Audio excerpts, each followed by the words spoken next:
Hey, what is up everybody? Welcome to another Q&A session. You guys seem to enjoy the last one a lot. I personally love doing these, and there were so many questions left. There was like 400, I only answered like 6, so I thought, I would use some more of those questions to another session, so I hope you guys are excited for this. Also, I want to say real quick, welcome everybody who came over from John Venus's channel and from Vegan Gains channel. I got 2 shout outs from those guys in the last couple days, so thank you to those guys, and thank you to everybody who decided to come in and subscribe and watch the rest of my content. I hope you guys enjoy it. I hope I can continue bringing you guys interesting stuff. Now let's start the Q&A. I wanna be the very best that no one ever was.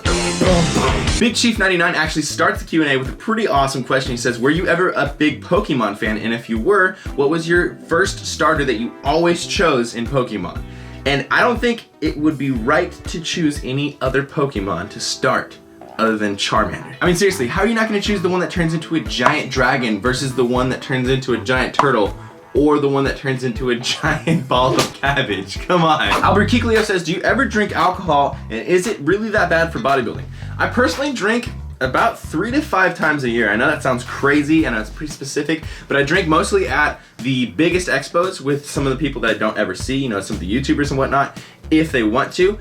And I'll drink maybe once or twice with people that I live around, in my actual city. The funny thing is, I used to actually be, I guess you could call it kind of an alcoholic. I used to drink a lot of alcohol, 15, 16, maybe part of being 17. But what happened was I was not being able to make the gains. I wasn't being able to make the strength gains, the size gains, keep my leanness and whatnot while I was drinking in high school. So I was like, oh, I've decided that I want to pursue bodybuilding as a professional thing, as a real thing.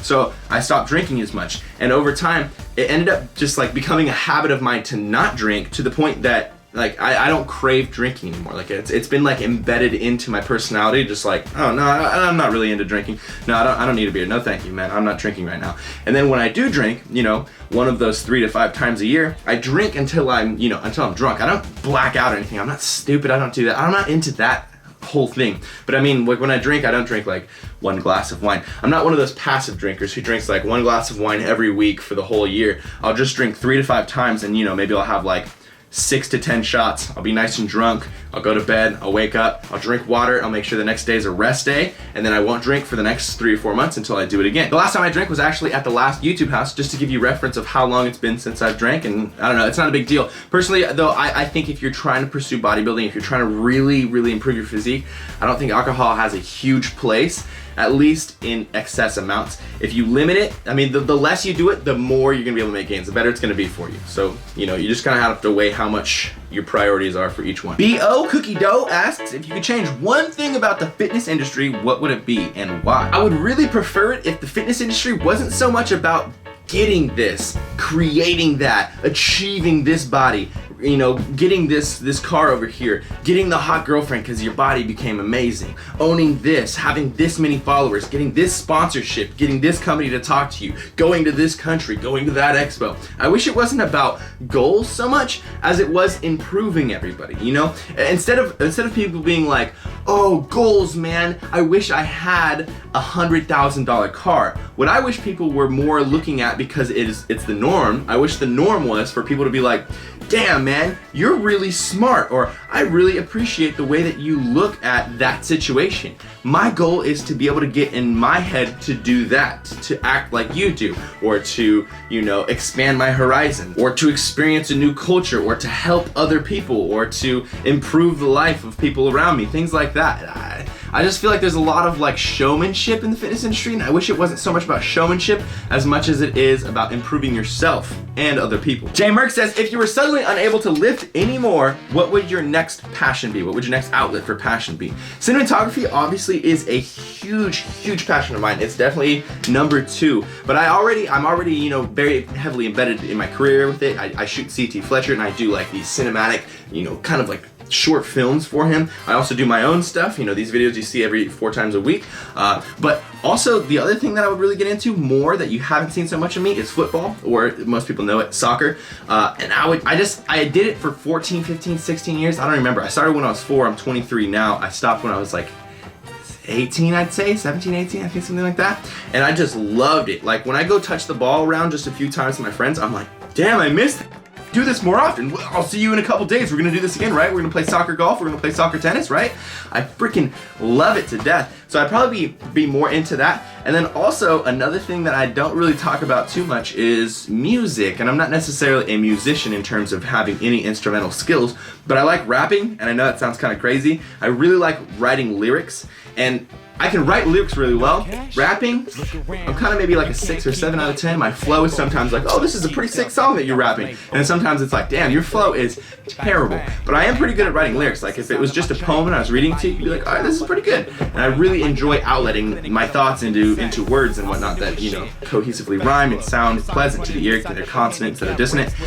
So yeah, they would definitely be football or soccer and music, rapping. I wrote the book of rap, now it's time to take it back. There's too many cats trying to drop it.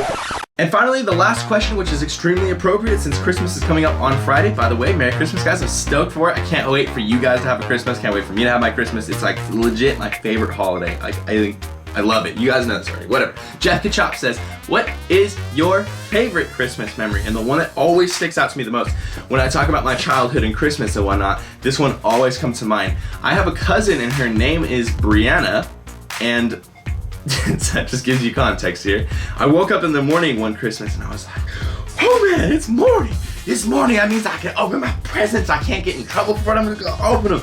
So I ran to the Christmas tree and I was looking at all the Christmas presents and I was like, wow, that one looks cool. It's big. It's got nice wrapping on it. Oh my gosh. And I like opened it real quick. It's like, to Brian. Okay, cool. And I just started unwrapping it, right? I opened it all the way up and I'm looking at it and I'm like, what the hell is this? And it's a Barbie set. It's like a plastic box. You can see through it. There's Barbie in there. And I'm like, this is weird. Maybe there's something inside of the Barbie box. So I open the Barbie box and I'm like taking all the crap out and I'm like, shouldn't there be like some candy or something? Or like, I don't know, a gift card to like Chuck E. Cheese or something?